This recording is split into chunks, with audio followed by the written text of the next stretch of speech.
এই জগন্নাথের মুড়ি তোতাই না পাইল না রসেই তুলসী রয়ালি মনেতে ভাবিয়া নারদমুনি করিলা গমন উত্তরে বিষ্ণুর ভবনে গিয়া দিলা দর্শন এইভাবে তোতায় যদি গেলা নারদমুনি বর তোতায় ভাইয়া নারদমুনি তুলসী দ্বারা দেখিতে সত্তর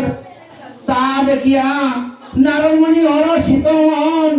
খান্দে সাক্ষী লইয়া তুলসী দ্বারা তুলিতে লাগিলা তখন তা দেখিয়া ব্রহ্মায় বলে কার পুত্র তুমি কার হরে নাতি কারে গায় তুলো তুলসী বেটা খান্দে লইয়া একটা পারমিশন আছে নি তা হ্যাঁ পারমিশন আছে নি আছে আছে নারদ বলে ও ব্রহ্মা শুনাই আমার বচন আর শিবজ্ঞা হইয়াছে তুলসী লইয়া যায় মঞ্চে গোবর তখন ব্রহ্মা বলে যাও নারদমুনি যাও রে চলিয়া আশঙ্কা তোমার শিব শঙ্কর তুলসী নিবারে তুলিয়া তাহা শুনিয়া নারদমুনি বিরস বদনে শিবের রস মুখে আসি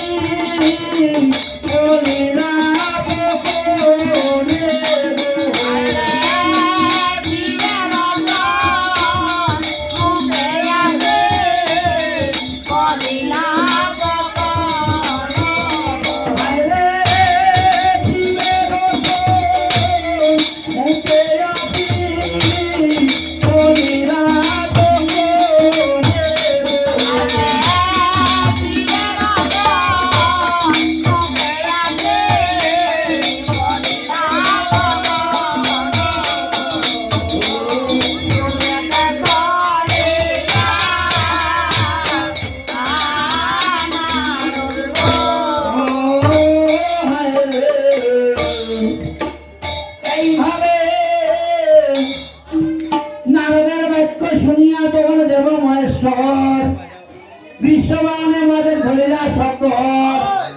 মহাদেবকে দেখে ব্রহ্মা ভাই তোর করিলা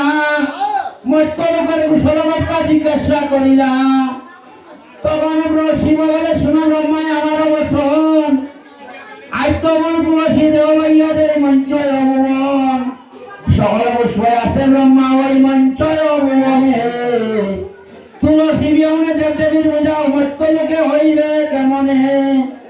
তা শুনিয়া ব্রহ্মা বল হরষিত মন তুলসী তুলসী বলি ডাকিলা তখন ব্রহ্মার বসনে তুলসী আসি দিলা দর্শন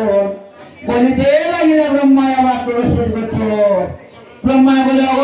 তুলসী শুনো তুমি আমার বচন